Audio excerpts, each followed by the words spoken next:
Quindi come inizio che fate? Come inizio?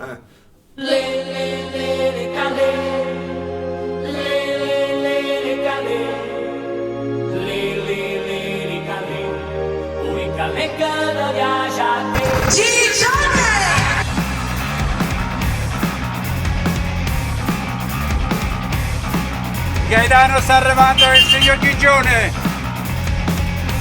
Da dove ci chiami? Avellino. Pronto? I cori ci stanno qua.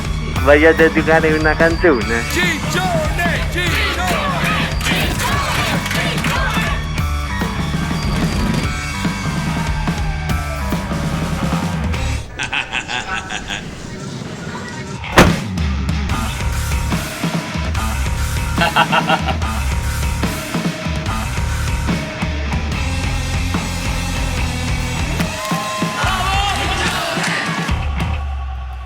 Certamente fammi le persone oggi non è più facile.